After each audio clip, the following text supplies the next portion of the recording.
तो बहुत ही reasonable rate पे करते हैं। मैं समझता हूँ कि हमारे बीच में आए हैं, हम उनका बहुत बहुत आभार व्यक्त करते हैं। और इसी कड़ी में परम श्रद्धेय महेश बाबू जी अपने विचार।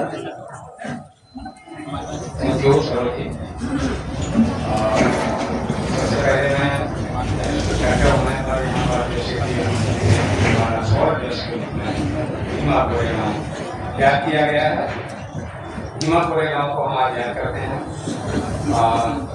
उसके साथ में माता सावित्रीबाई फुले को मैं नमन करता हूँ, वंदन करता हूँ। हमारे यहाँ पर उपस्थित संत समागम लोग हमारे साथी, हमारे आए हुए यहाँ पर मेहमान अतिथि परम पूज्य महंत जी, सबको मेरा वंदन। मुख्य रूप से हम कहना चाहेंगे कि माता सावित्रीबाई फुले के बारे में हमें कुछ विचार देने हैं, रखने हैं, प्रेरित करना है। सबसे पहले कहूँगा कि इतनी छोटी उम्र में माता सावित्रीबाई फुले ने जो विचार रखे अपने। सावित्रीबाई फुले जी 9 वर्ष की उम्र में उनका शादी हो जाना, तो एक किसान के घर में पैदा होना और मिसाल के रूप में अपने आप को हमारे भारतवर्ष में स्थापित करना, मैं समझता हूँ बहुत बड़ी उपलब्धि है। मेरे लिए प्रेरणा स्रोत नहीं हो, हमारे लिए, हमारे समाज के लिए, हमारे माताओं के लिए, बहनों के लिए उन्होंने एक ज्योति जलाई। माता सावित्रीबाई फुले जी का जन्म 3 जनवरी 1821 को हुआ था और उनका विवाह ज्योतिराव फुले जी के साथ में 1940 में हुआ। उसके बाद उनके कंधे में कंधा मिला करके वो आगे बढ़ी। हालांकि जैसा इतिहास में लिखा हुआ है कि वो शिक्षित नहीं थी, लेकिन उन्होंने अपने पति का सहयोग पाकर के शिक्षा को ग्रहण किया, शिक्षा को आगे बढ़ाया और उन्होंने एक मिसाल जो कायम की शिक्षा की, वो अनुकरणीय है, अद्वितीय है, सराहने योग्य है।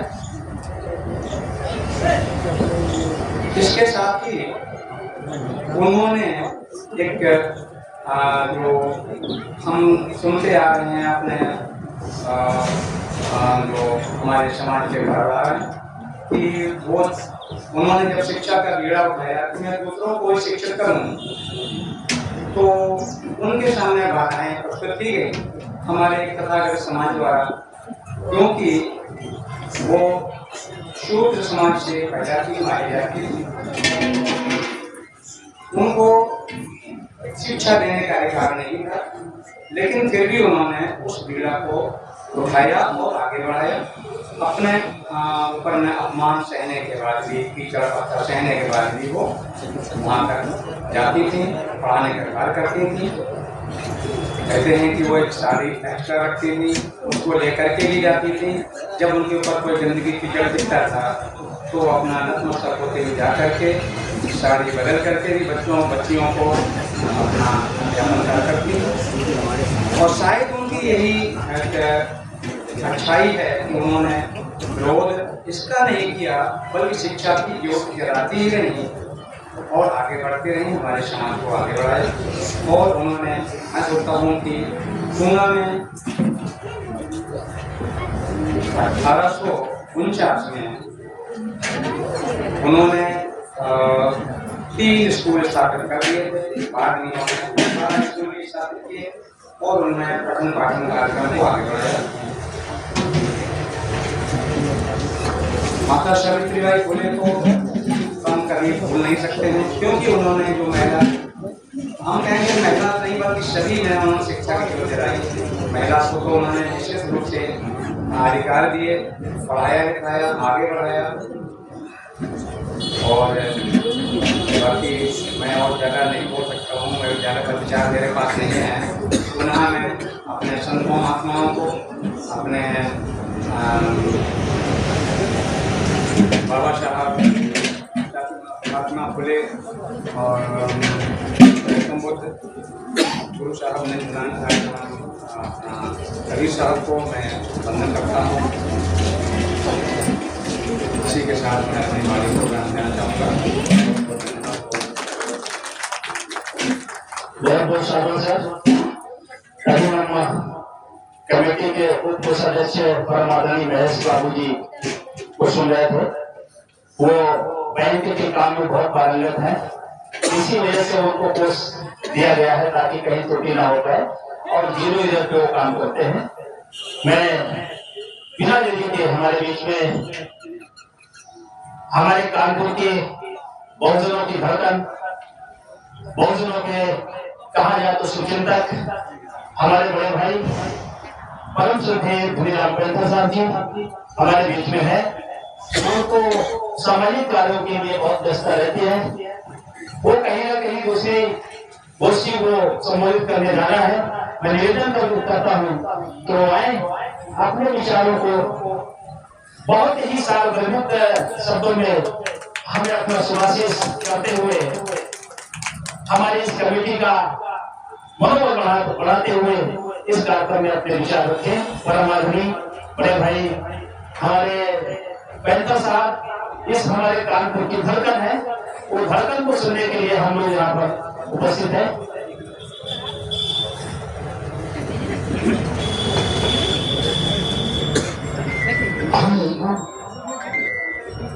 तथा बुद्ध बाबा साहब, कबीर साहब आजाद की जयंती मनाई जा रही है। अभी तक उनकी जयंती मनाई गई और हम लोगों ने ये निर्णय किया है अब बुद्धा पार्क में ये कार्यक्रम बुद्धा पार्क में किया जाएगा। अगले साल से जो हमारे घर पे कार्यक्रम हुआ, अब वो घर पे कार्यक्रम न होके ये सारा और एक बार समझ लीजिए, हमारे बाबा कबीरपंथी के बहुत तो पहले हमने देखा जब उनका अंतिम संस्कार हुआ तो हमारे यहाँ वो गद्दी क्या होता है, मेरी जो बैठकर गाड़ी लगाई जाती है चौका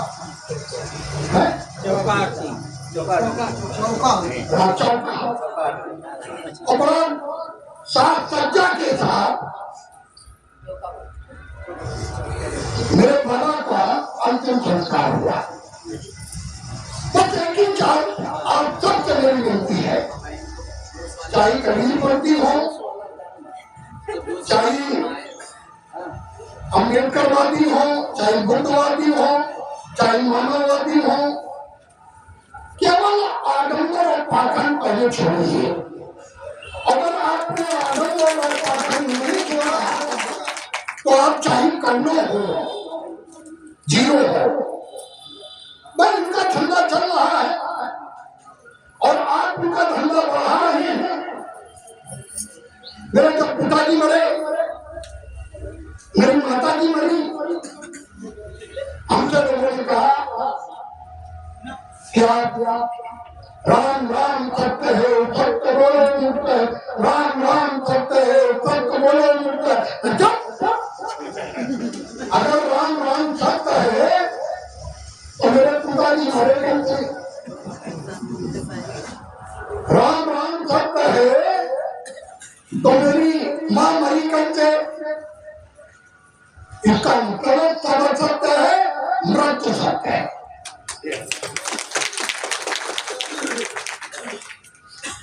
और बात समझ लीजिए, तमाम संगठन बने, अभी रजिस्ट्रार साहब ने इस पर फोकस किया था। मैं भी संगठन सब बनाए रखो, लेकिन जब अपने हक जाने लगे, कबीर मंदिर जाने लगे, बुद्धा पार्क जाने लगे, नाना राव पार्क जाने लगे, आपका रिजर्वेशन जाने लगे, आपका जान जाने लगी और बनने लगी तो उसको बचाने की जरूरत है।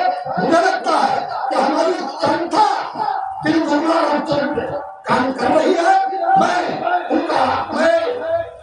बहुत पुराना, मैं छोटे भाई है मेरा भी पदमपुरी और उत्तर प्रदेश गौरव में रन गया। और उसी के बाद बुद्धा पार्क में कब्जा होने लगा।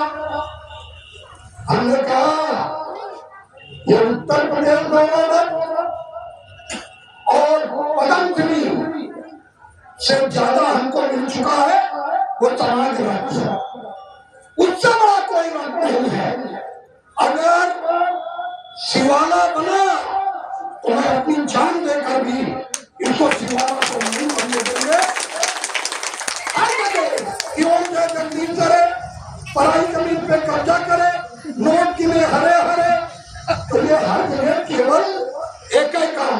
दूसरा, अगर कोई ऊंची जात का व्यक्ति आपके बुजुर्ग के पैर छूता है तभी आप उनके पैर छूइए। और अगर उनके मेरे बाप के कोई पैर नहीं छुआ, हम धनाधन और जब आता है तो कहता है मालूम है good morning, good afternoon, good night. कभी पैर नहीं छूता कोई ब्राह्मण का बेटा आपके कभी पैर नहीं छूता, तो मुझे लगता है कि मेरा बेटा भी कभी ब्राह्मण के पैर न छुए। बहुत बहुत धन्यवाद। मैं अपनी कमेटी के सम्मानित साथी नारायण जी और राम बाबू साहब से निवेदन करूंगा कि वो मंच पे आए और सर को सम्मान भेंट करें। एक सेकंड में और चीज बात करूं। कल से हमने करीब 16,000 लाशों का अंतिम संस्कार किया है। हमने 2950 कोरोना बाधियों का अंतिम संस्कार किया है। कल से हमारा इंसान से इंसान का हो भाईचारा, यही संदेश हमारा। कल से हम लोग एक कुंटल फूल की वर्षा करते हुए पोस्टमार्टम हाउस से 1 बजे हम निकलेंगे। 2:30 बजे कार्यक्रम का समाप्त। मेरी हाथ जोड़कर मिलती है। और 30 तारीख को 100 बेटियों की शादी मोती झील से। हम कोई भी काम अम्बेडकर से शुरू करते हैं, बुद्ध पर खत्म करते हैं। और इसलिए बड़े साफ शब्द हो सकता है, मेरी बात गलत हो, मेरी हाथ जोड़कर मिलती है कि आप अगर आपको समय मिले तो जरूर आइए। बहुत बहुत शाबाश है। इन्होंने समाज की जो चिंता रखी है वो इसके पात्र है। ये सम्मान मात्र हृदय में स्थान देने की है। धन्यवाद सर। राज के लिए तैनात रहते हैं, हमेशा तैयार रहते हैं और अपने कमेटी में और जहाँ भी इनका कार्यक्रम होता है हमारे पैदल जी का, वो हमारे आश्रम के प्रति समर्पण भाव हमेशा रखते हैं और सहयोग राशि हमेशा प्रदान कराते रहते हैं। आगे भी इसी तरह से रोल करते रहेंगे। मैं अपने पैदल जी से निवेदन करता हूँ कि इस आश्रम के प्रति अपनी आस्था को बनाए रखें और जितना हो सके उतना हमारे आश्रम के प्रति सहयोग राशि प्रदान कराते रहें। मैं अपने संचालक महोदय जी से भी निवेदन करूंगा कि बीच बीच में ये जो हमारे आश्रम की दयनीय स्थिति बनी हुई है इसके प्रति भी लोगों को जागरूक करते चले। और जो हमारे कोई समाज संगठन कानपुर नगर देहात द्वारा जो सर्वदेश के जितने भी पदाधिकारीगण हैं, मैं उनसे भी निवेदन करता हूँ कि ये जो हमारे आश्रम की चारों तरफ से जो दीवारें नहीं बनी हुई है, तो यदि आप लोग एक एक मुट्ठी भी मिट्टी डालेंगे तो यहाँ पे एक पहाड़ खड़ा हो जाएगा। मैं सभी से आपसे निवेदन करना चाहता हूँ कि सभी लोग सहयोग की राशि अवश्य करें। साधुवाद। और बहुत साधुवाद अभी हमारे प्रेरणा साहब हम लोगों को संबोधित करके गए और मैं अपने आगे वक्ता के रूप में श्री कैप्टन सेन साहब हमारे बीच में उपस्थित हैं। मैं उनको आमंत्रित करता हूं कि वो आए और सर्वप्रथम महापुरुषों के छायाचित्र पर पुष्प अर्पित कर अपने विचारों से हमें जो है उसकी एक दृष्टि आप लोग डालें, क्योंकि दशा देखकर दिशा बदलने का जज्बा रखते हैं आप सभी लोग। क्योंकि हम जब कभी किसी चीज को दिल से अपना मानते हैं, उसके लिए अपनी जान भी निछावर करने को तैयार रहते हैं। धन्यवाद। मेरा नाम कैप्टन कप्तान सिंह पासवान है, कानपुर नगर का ही वासी हूँ। मैं बहुत ज्यादा कार्यक्रम में जुड़ा नहीं।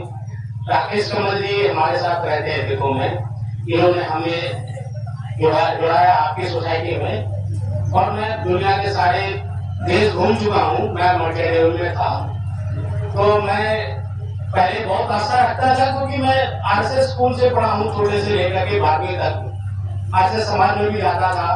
अपने आप को बहुत गौरवान्वित समझता था कि मैं उनके साथ जुड़ रहा हूँ। पर जब बाहर गया तब मुझे मालूम पड़ा ये तो कुछ है ही नहीं। जो ये लोग हमको पढ़ाते रहे, ये लोग सिखाते रहे, ये तो सिर्फ यहीं पे हमारे भारत में ही थोड़ी जगह पे है, बाकी दुनिया में तो कहीं कुछ है ही नहीं। तब से हमने थोड़ा इसको अलग रखना चालू किया। नहीं तो पहले हम भी हनुमान मंदिर के हर मंगलवार को दर्शन करने जाते थे।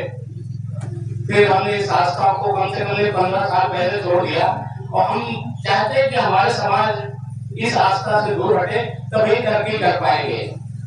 और पढ़ाई में जो दिवाकर साहब जी थे, मनोज दिवाकर जी, वो भी हमारे साथ रहते हैं। उन्होंने बहुत अच्छा वक्तव्य दिया। 15 साल से हम लोग काफी दिनों से जुड़े रहे, वो हमारे साथ रहते हैं, कानपुर देहात में जाते रहते थे।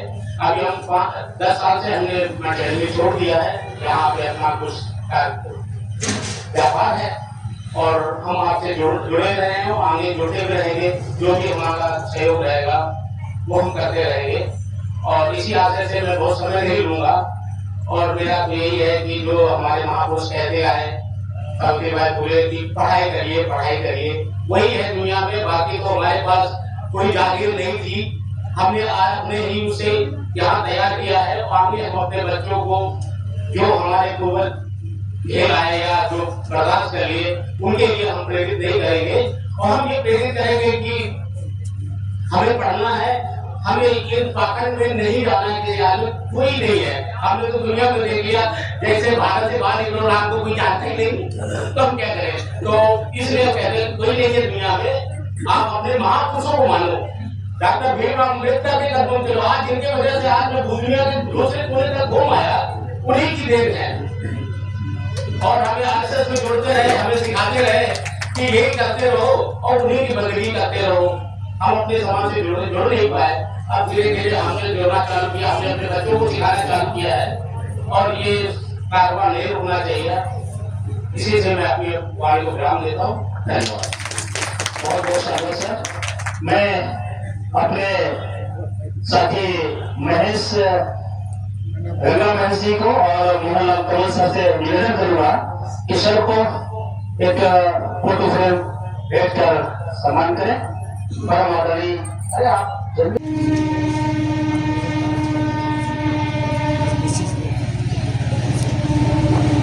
हम आशा करते हैं कि सेन साहब हमारे आपके जो पिताजी थे वो दस से रिटायर थे, और स्वर्गीय तानसेन साहब नाम था उनका, और वो यही स्टील अथॉरिटी में रिटायर होने के बाद बहुत दिनों तक हम लोगों के साथ काम किए थे। एज ए सीनियर अफसर यहाँ पे स्टील अथॉरिटी में हम लोगों ने काम किया था, आज के हमें लगता है 10-12 साल पहले। और उनकी बिल्कुल बहुत अच्छी सोच थी, बहुत सुलझे हुए इंसान थे।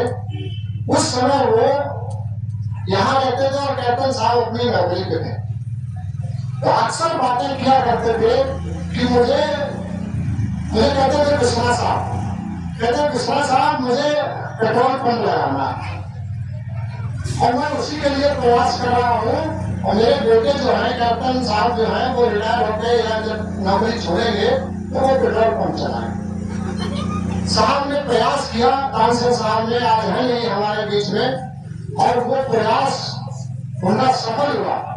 और आज कैप्टन साहब उस पेट्रोल पंप के मालिक हैं। और 12 जोड़ से आगे जाएंगे जब झांसी रोड पे, तो राइट हैंड पे हिंदुस्तान पेट्रोलियम करके पेट्रोल पंप है, उसको जो है आज संचालन कर रहे हैं कैप्टन साहब। तो मैं इनके परिवार से बहुत पहले से जुड़ा हुआ हूँ और इनके आवास विकास वाले घर पे भी गया था। आज हालांकि इंदिको में रहते हैं, तो मुझे बड़ी खुशी हुई कि आज आप यहाँ आए। बहुत अच्छा लगा मुझे सम्मानित करते हुए। बहुत बहुत धन्यवाद। साथियों, बाबा साहब की कृपा है, मैं नौकरी छोड़ने के बाद प्रेस किया। आज हमारे क्लब की ईमानदारी में एक है कि कानपुर देहात में शायद तीसरा सबसे बड़ा पंप है जो हाई सेलिंग करता है। इसके अलावा एक और पेट्रोल पंप है, हमारे और भी बिजनेस हमने चालू किए हैं। हमारे बहुत लीड है ट्रांसपोर्टेशन की, सब बाबा साहब की कृपा है। तो ये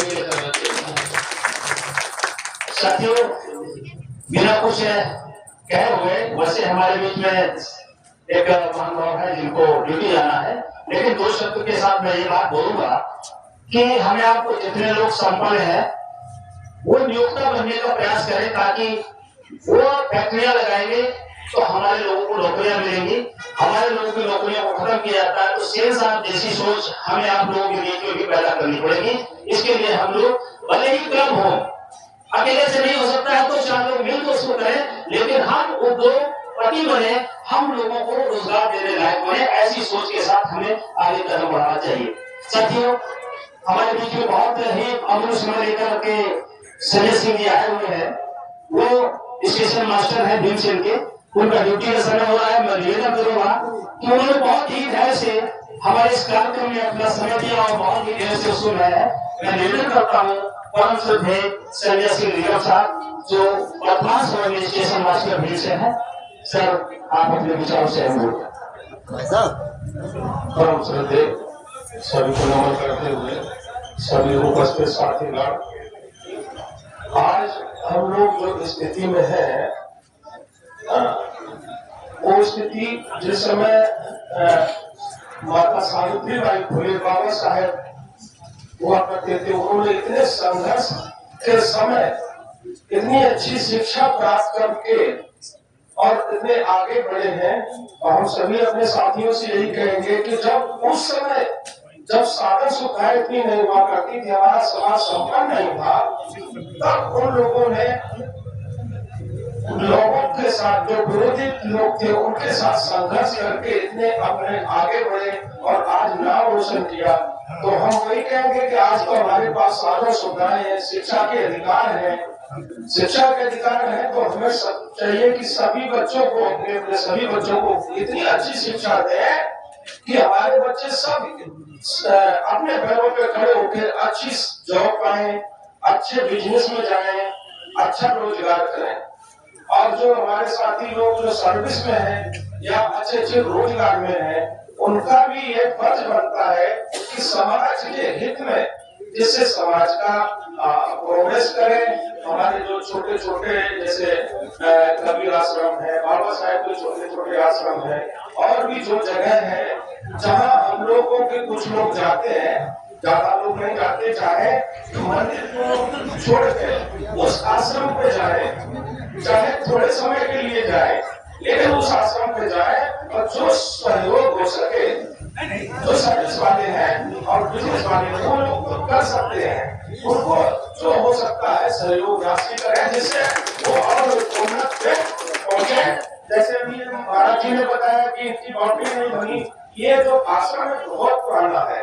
हम तो कानपुर से बहुत पुराने रहे नहीं, 15 साल महाराष्ट्र में थे, स्टेशन मास्टर, वहां भी ट्रांसफर करा के इधर आए।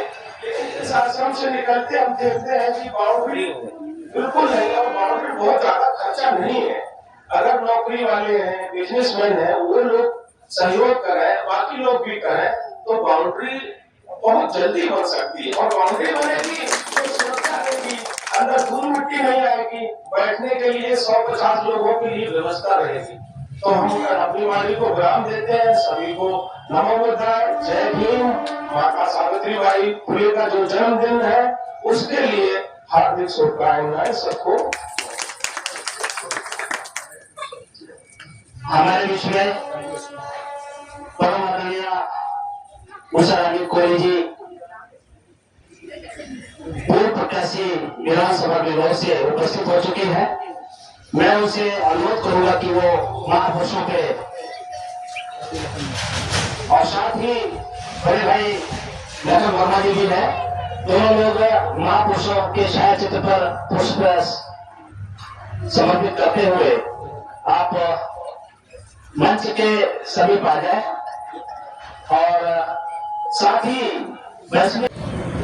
हमारे बीच में राष्ट्रीय बौद्ध महासभा के कानपुर के जिलाध्यक्ष परम श्रद्धेय राजेश सोनकर जी, साथ ही संतोष सोनकर जी भी उपस्थित है। मैं निवेदन करूंगा कि महापुरुषों पे अपना सम्मान समर्पित करते हुए पुष्प वर्षा करते हुए वो उचित स्थान ग्रहण करें। हमारे बड़े भाई बीएम कमल साहब भी हमारे बीच में उपस्थित है। राकेश जी, मैं सच बताऊं कि बहुत ही डेडिकेटेड है। यहाँ पर सबसे पहले आने वाले हमारे दो बड़े भाई हैं, दूसरी जगह कार्यक्रम निपटा के फिर से यहाँ पर आए हुए हैं। मैं चाहूंगा कि वो भी महापुरुषों पे पुष्प अर्पित करें। हमारे बीच में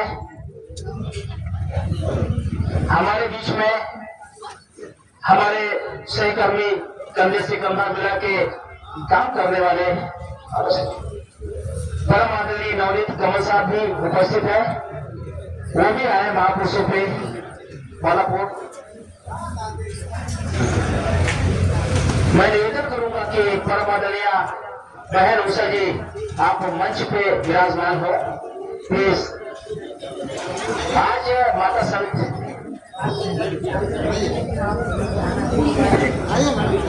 मेरे बीच में कमलेश दमोपुर से बड़े भाई हमारे उपस्थित है, वो भी महापुरुषों पे माला पुष्प। संतोष सर भी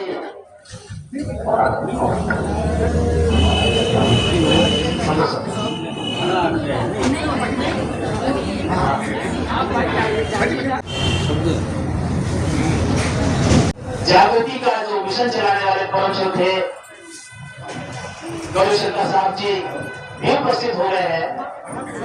मैं उनसे निवेदन करूंगा कि महापुरुषों के छाया चित्र पर पुष्प अर्पित कर अपना स्थान ग्रहण करें। साथियों, मैं निवेदन करता हूं कि हमारे मातृशक्ति के रूप में कोई भी अभी यहाँ पर पी कमल जी ने जैसा वक्तव्य दिया उस तरह से मेरी लिस्ट तो मेरे पास है, लेकिन यहाँ पर आकर के अपने विचारों को भी साझा करें, क्योंकि आज माता सावित्रीबाई फुले जन्म दिवस है। विशेषकर ये समय आप लोगों का और आप लोगों के लिए गोष्ठी आयोजित की गई है। तो मैं संगीता देवी जी वाराणसी में पुनः अनुरोध करता हूँ है तो कुछ नहीं तो अपना परिचय ही दे करके हमें अनुग्रहित करें। लक्ष्मी अधिकारी जी से निवेदन करूंगा, मैं मोनिका वर्मा जी से निवेदन करूंगा कि वो आए और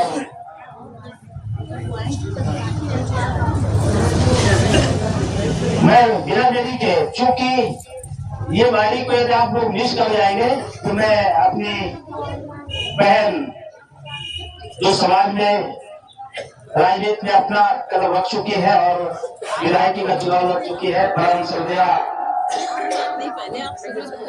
पूर्व प्रत्याशी बेलोर विधानसभा परम आदरणीय उषा रानी जी से निवेदन करूंगा कि वो आए अपने विचारों को साझा करें।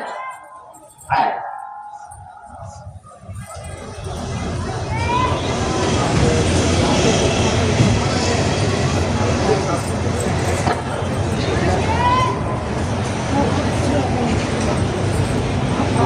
बहुत बहुत धन्यवाद आदरणीय संचालक महोदय जी। सदगुरु कबीर आश्रम कबीर धाम में माता सावित्रीबाई फुले की जन्म दिवस के अवसर पर मंच पर उपस्थित हमारे सम्मानित सम्मानित सदगुरु साहब, सम्मानित रामपाल जी, और यहाँ पर इस कार्यक्रम को जिस संगठन के माध्यम से हो रहा है, उन सभी सम्मानित पदाधिकारियों का, यहाँ पर उपस्थित अपनी महिला बहनों का, दूर दूर से आए हुए सभी लोग हमारे समाज सेवा से जुड़े हैं और किसी न किसी संगठन के माध्यम से वो समाज की सेवा कर रहे हैं। सभी का मैं हार्दिक स्वागत, वंदन और अभिनंदन करती हूँ। आज माता सावित्रीबाई फुले जी का जन्म दिवस है। जिस तरह से उन्होंने भारत में महिलाओं के लिए, शिक्षा के लिए आवाज उठाई थी, समाज में संघर्ष किया, वो हम लोग सभी लोग जानते हैं। आज हम लोग अगर यहाँ पर बैठे हैं, कुछ दो शब्द कहने का अवसर मिला है, तो वो सिर्फ मिला है हमको माता हमारी सावित्रीबाई फुले जी की वजह से, कि जिस तरह से उन्होंने महिलाओं के लिए उनको पढ़ने की शिक्षा दे, उनको भी ग्रहण हो, महिलाओं को मिले, आवाज उठाई, उनको संघर्ष करने में कितना मुसीबतें आई, परेशानियां आई, कि जो समाज के लोग थे, उन लोगों ने किस तरह से उनको रोकने की कोशिश की। दो छोटी छोटी बच्चियों से उन्होंने अपना एक स्कूल चलाया था और धीरे धीरे ज्यादा लड़कियों को, महिलाओं को उन्होंने शिक्षा दी। बहुत सारी उनके सामने रुकावटें आई, शिक्षा महिलाओं तक न वो दे सके, उनके ऊपर कीचड़ भी फेंका गया, हर तरह से उनको रोकने का प्रयास किया। लेकिन जिस तरह से हमारी माता सावित्रीबाई फुले जी हिम्मती और साहसी थी, उन्होंने संघर्ष करते हुए और परिवार का जो उनको सहयोग मिला, आज देश में महिलाओं को जिस तरह से उन्होंने शिक्षा दी, आज महिलाएं बहुत अच्छी जगह पर नौकरी कर रही हैं, बहुत अच्छी जगह संस्थानों पर वो काम कर रही हैं। तो मैं यहाँ पर प्रति सभी अपनी बहनों को, सभी लोगों को माता सावित्रीबाई के जन्मदिवस पर शुभकामनाएं देती हूँ और मैं उनके चरणों में अपनी कोटि कोटि नमन वंदना करती हूँ।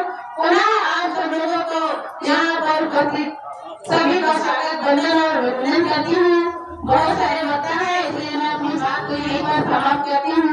बहुत बहुत धन्यवाद। जय हिंद, जय कबीर, माता सावित्रीबाई की जय हो, बाबा साहब की जय हो, सदगुरु कबीर साहब की जय हो। धन्यवाद। बहुत बहुत धन्यवाद सर। मैं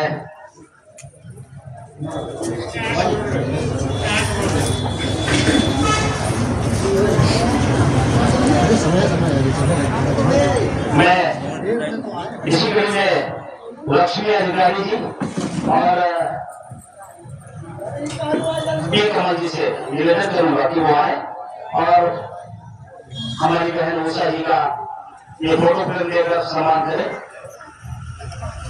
कोई समाज संगठन की ओर से हम सदैव आपका बहुत ही विचारवान व्यक्ति जो बसुनी हॉस्पिटल के डायरेक्टर महोदय हैं, उन्होंने डिसाइड कर लिया है कि हम बड़े तीनों लोग मिलकर डॉक्टर विजय जी से अपना विचार व्यक्त कराएंगे। तो मैं आमंत्रित करता हूँ आदरणीय डॉक्टर विजय कमल जी को, वो आए और हमारे इसे कोई समाज संगठन के, जैसा कि मैंने दर्द कहा है, तो हमारे लोगों पर आपकी जबरदस्ती से नजर बनी हुई है। बहुत बहुत धन्यवाद। आज का ये जो कार्यक्रम कबीर आश्रम में रखा गया है और सावित्रीबाई फुले के जन्म उत्सव को बहुत धूमधाम से जो हम लोग पार्टिसिपेट कर रहे हैं, हम भारतीय कवि समाज संगठन को बहुत बहुत धन्यवाद देना चाहूंगा जो हमें यहाँ पर बोलने का मौका दिया। साथ ही साथ मंच में उपस्थित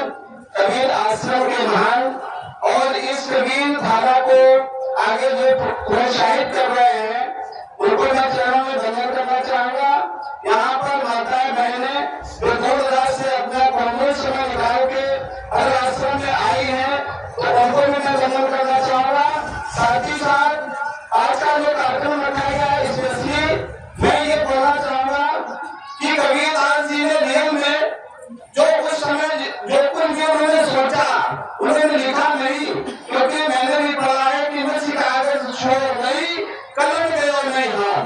कबीरदास जी पढ़े लिखे नहीं थे, सिर्फ उनकी विचार थे, उनकी विचारधारा थी, वो जो कहते थे लिखने वालों ने लिखा। आज हमारा जो पाखंडवादी समाज जितने भी लोग हैं, कबीरदास की एक भी पंक्ति को आज भी कोई काटने वाला पैदा फिलहाल तो नहीं हुआ है। उन्होंने जो कुछ भी लिखा है, आज भी उनके लिखे हुए शब्दों को कितने भी व्यक्ति ज्ञानी हो जाए, अगर उनका एक शब्द समाज में बोल दो तो मुझे नहीं लगता कोई काट पाता है।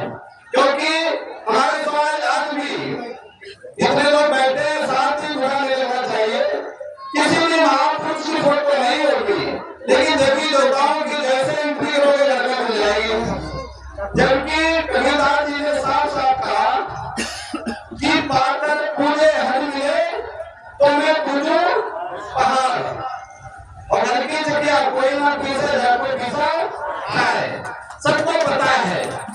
और बिल्कुल सच्चाई है कि अगर एक छोटी सी मूर्ख की मूर्ख का कौन होता है, हमारे छोटे समाज के हम ही लोग बनाते हैं, क्योंकि उसको कूट के पत्थर को एक सुंदर सी मूर्ति हम बनाते हैं, और वही मूर्ति ये लोग अपने छोटी सी जगह में रख देते हैं। और हमारे जैसे मूर्ख पाखंडवादी जो कहते तो हैं कि हम कबीर के विचारधारक हैं, लेकिन वो खुद वही पहली लाइन में आपको मिल जाएंगे, प्रसाद खाने मिल जाएंगे और राधे राधे लिखेंगे, दुनिया का अपमान करेंगे।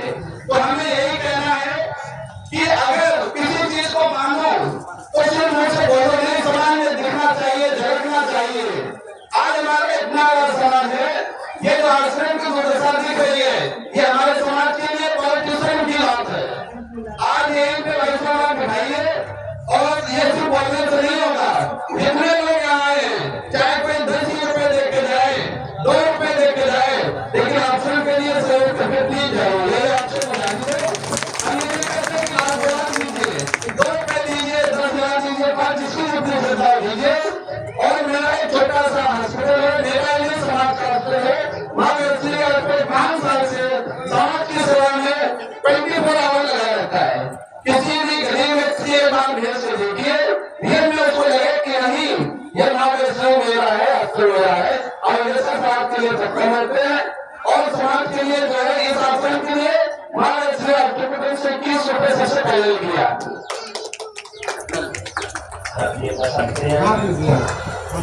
साथियों, राकेश जी आप चले जाइए, एक लोग हट जाइए, आप लोग आ जाइए। महेश जी को और ये पुस्तिका राम जी को भेंट करें। आप सभी लोग हमारे परिवार का हिस्सा है, साथ जानते हुए कार्यक्रम को आगे ले चले।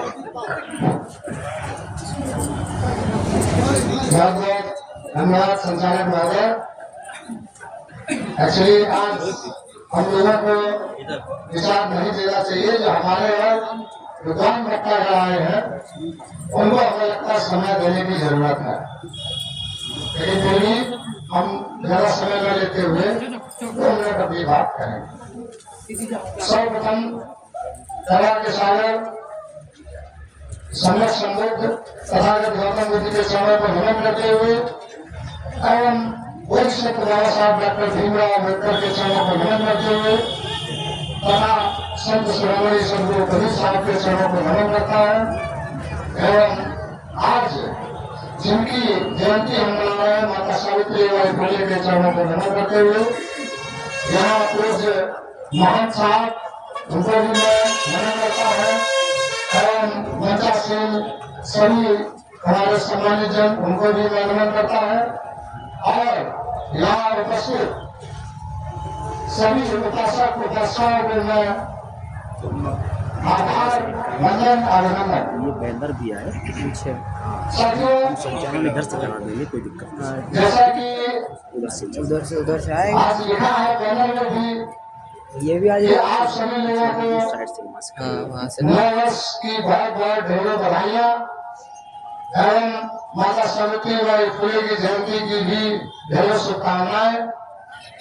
ये जो 1 तारीख आती है, यही से हमारे समाज के वहाँ से कोई बोले सौर और गाभाओं का जो है कवर तो कर लेंगे बट शुरुआत हो का जाती है। एरिया खुला है ना पहला दिन होता है कि जब हम याद करते हैं भीमा कोरे गांव के उन महान योद्धाओं को जिन्होंने देखिए अपने बहुत कम सैनिकों के साथ में केवल 500 महासैनिक थे जिन्होंने करीब करीब 25 से 28 हजार पेशवा की जो फौज थी उनको धूल चढ़ाने का काम किया था।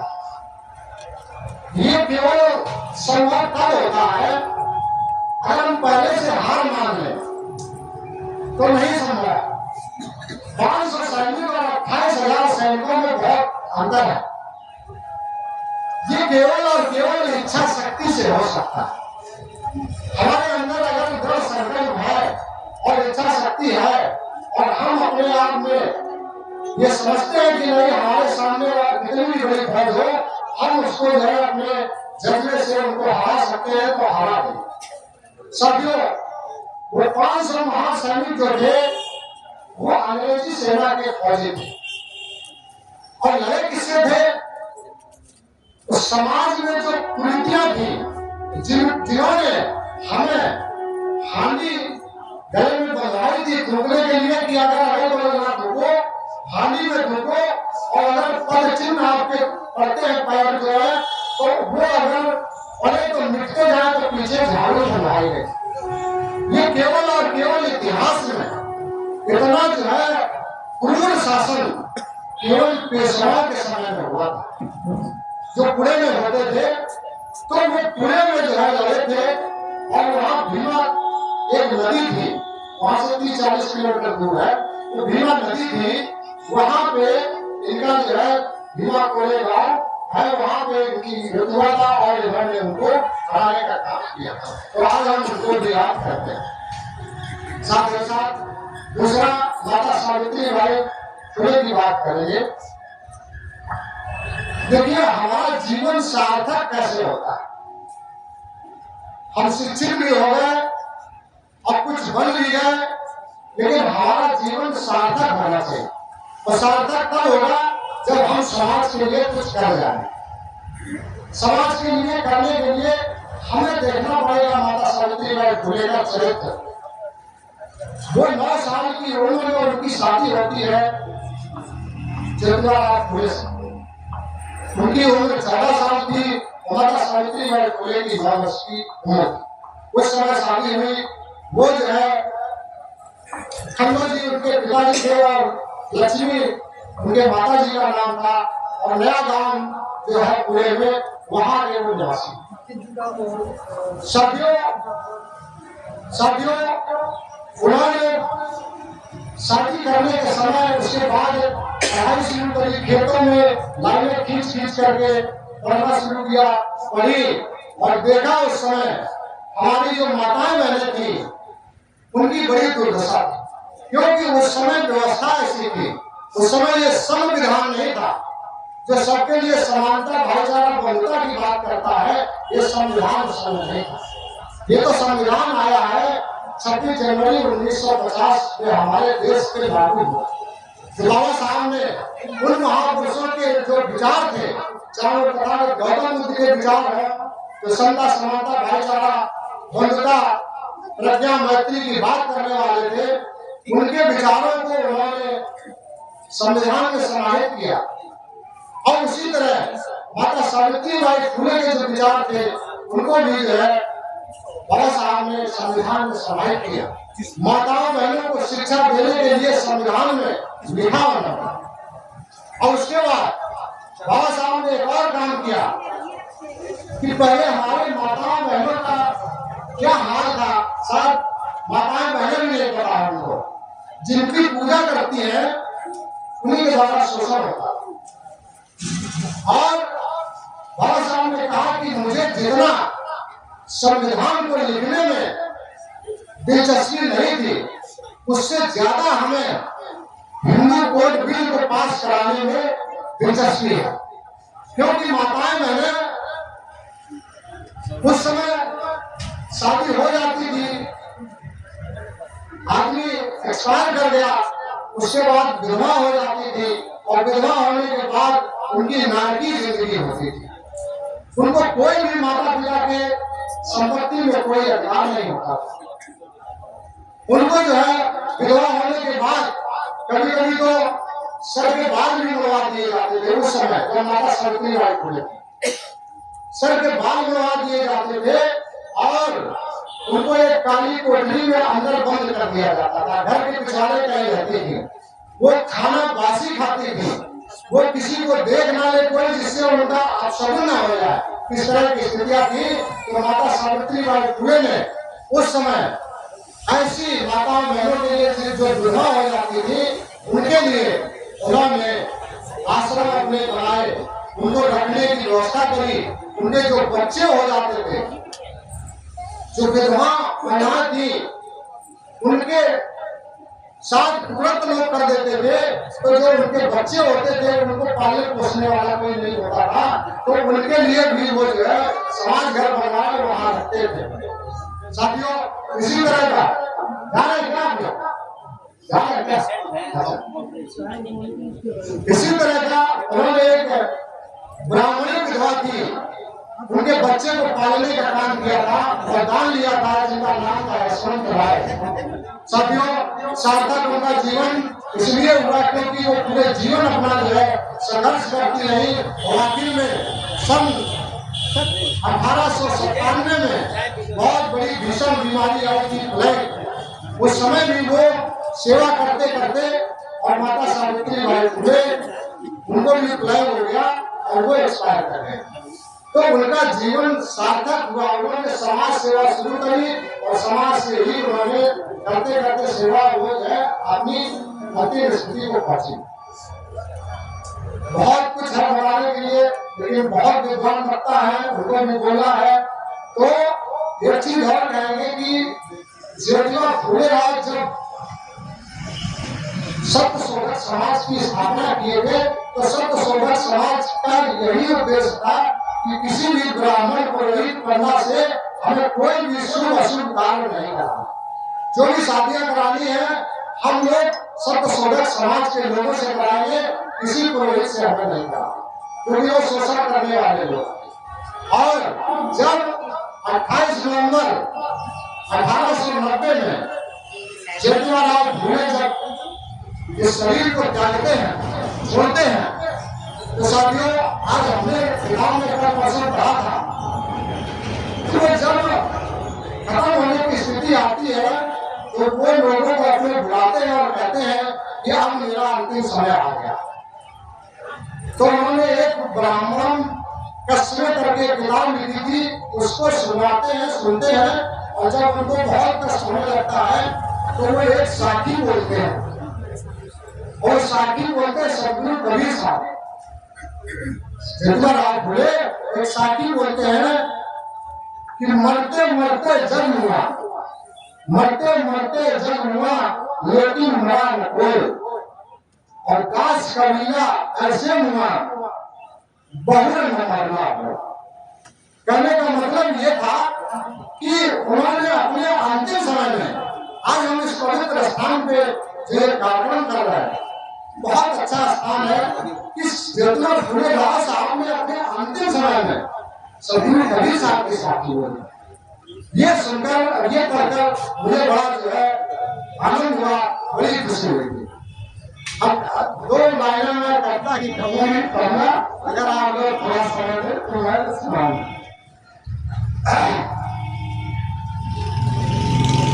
चली जा रही है उम्र धीरे धीरे, चली जा रही है उम्र धीरे धीरे, पल पल आठों पहर धीरे धीरे, चली जा रही है उम्र धीरे धीरे।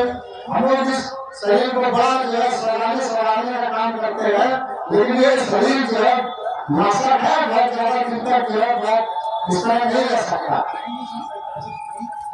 कि बचपन भी बीता, जवानी भी बीती, बचपन भी बीता जवानी भी बीती बुढ़ापा करेगा असर धीरे धीरे बुढ़ापा करेगा असर धीरे धीरे शिथिल अंग तेरे सब हुए जा रहे हैं शिथिल अंग सब तेरे हुए जा रहे हैं कितनी मंद होगी नजर धीरे धीरे फिर मंद होगी नजर धीरे धीरे चली जा रही है उम्र धीरे धीरे कि बुराई से अपने मन को हटाए बुराई से तू अपने मन को हटाए सुधर जाएगा तेरा सुधर जाएगा तेरा जीवन धीरे धीरे सुधर जाएगा तेरा जीवन धीरे धीरे चली जा रही है उम्र धीरे धीरे चली जा रही है अब तू अपने मन को नूर से लगाए अपने तू मन को गुरु से लगाए मिल जाएगा वो मिल जाएगा तेरा सजन धीरे धीरे मिल जाएगा तेरा सजन धीरे धीरे साहब बोलिए भाई भाई भाई साथियों हमें ऊपर वाला कोई नहीं आया हमारा ऊपर वाला ये विभाग है उधम श्रवण गच्छामि हमें मतलब हमारी बुद्धि की सरल हो जाए और बुद्ध से सोचो विवेक से सोचो जैसे संचालक महोदय बताते हैं ना कि विचार बुद्धि बल बुद्धा विवेक तो हमें विवेक लगाना है और तभी किसी चीज को हमें करना है हमें जानना तार्किक होना सोचना है उसके बाद किसी कार्य को करना सभी साथियों हमें धैर्य पूर्वक सुने बहुत बहुत धन्यवाद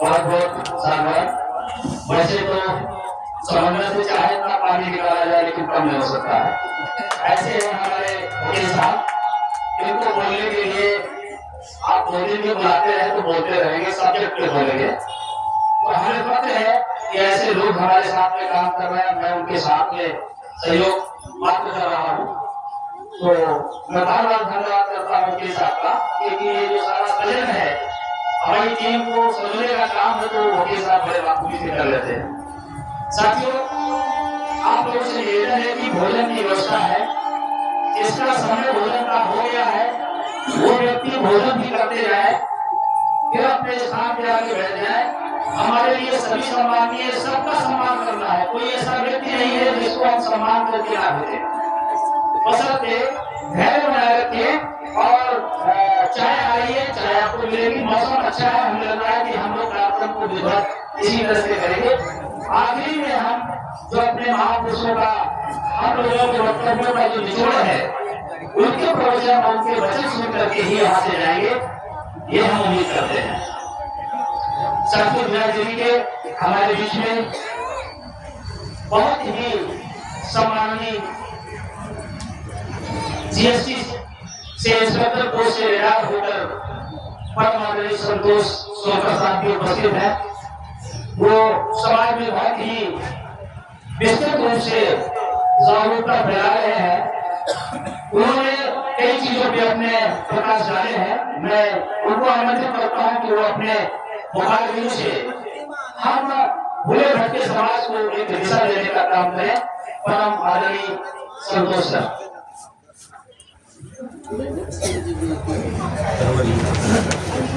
भारत साहब डॉक्टर भीमराव अम्बेडकर जी के चरणों में सशक्त नमन महात्मा बुद्ध के चरणों में सशक्त नमन संत कबीर जी चरणों में सशक्त नमन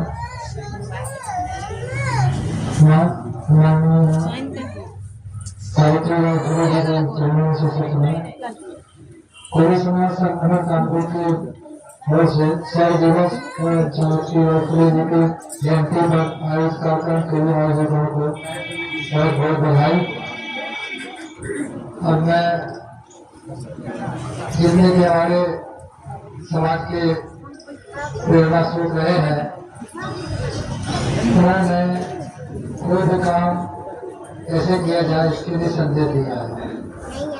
माता सावित्रीबाई फुले के ऊपर कितने अत्याचार, कितना उपेक्षा, कितना सब कुछ है, लेकिन वे अपने मार्ग पर अपने मिशन पे कामयाब तरीके से काम करते हैं और कभी पीछे उनको नहीं देता। हमें उनसे सीख लेनी चाहिए और उन्हीं के दिशा निर्देशों को आगे बढ़ाते हुए हमें जिस काम में लगन लगना है उस काम में पूरी एकाग्रता के साथ मन लगाकर अपने लक्ष्य को कायम करने के लिए काम करने चाहिए।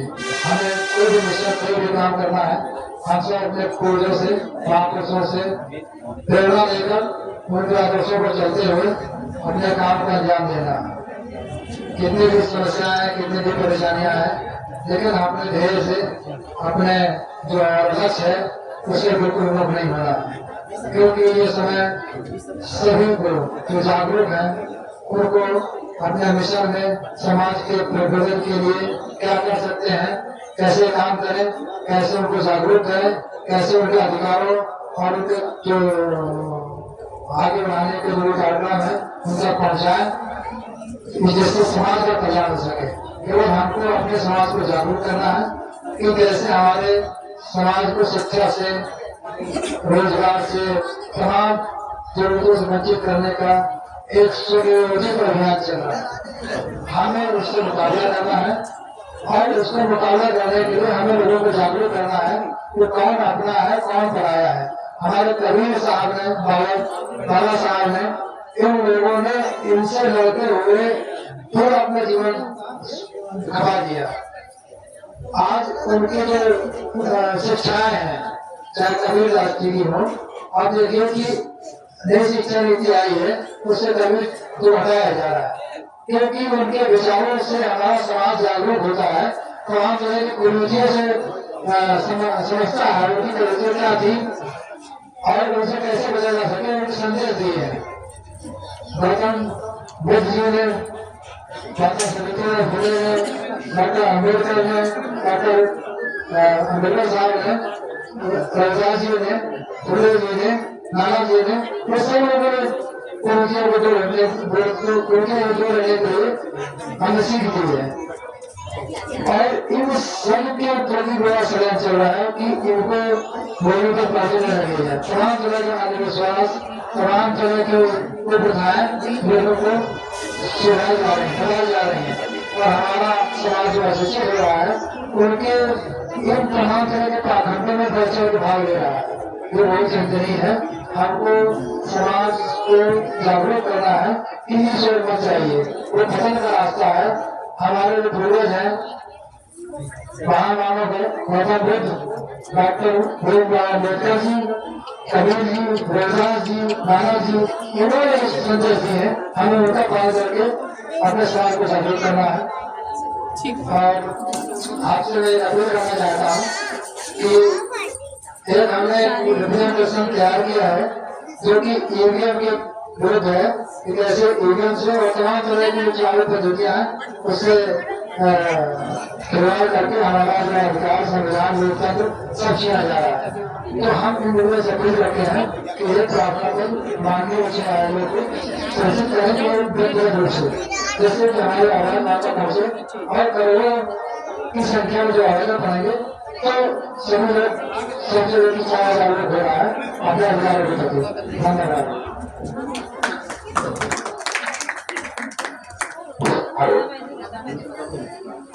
हाँ, देखिए, मैं क्षमा चाहूंगा जो हमारे वक्तागण हैं मुझसे मैं एक विनम्र निवेदन करता हूँ कि जो हमारे महापुरुषों के लिए, विशेषकर हमारे सदगुरु कबीर साहब के लिए जो दास शब्द का प्रयोग करते हैं, मैं उनसे चाहूंगा कि दास शब्द का प्रयोग न करें। उन्होंने स्वयं के लिए दास शब्द का प्रयोग किया था, लेकिन हमारे वो इष्ट हैं, हम दास शब्द से उनको संबोधित नहीं कर सकते।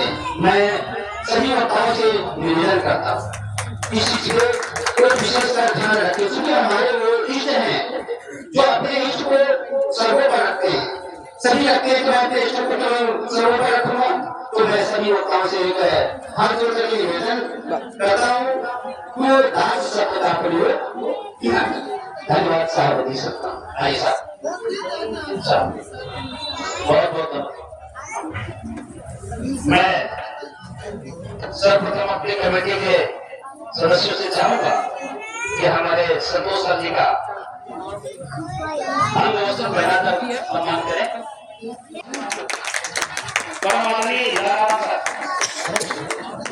कर रही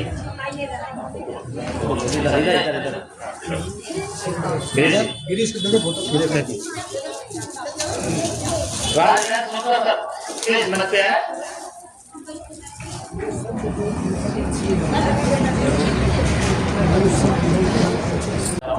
ये हमारे मंच का आप इधर आइए ना, हाँ से बीच में सर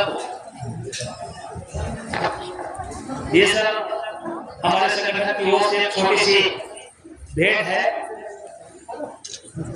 और इस स्मृति को आप अपने दिलों में बचा के रखें। हम छोटे कार्यकर्ताओं का हौसला अफजाई आप लोगों के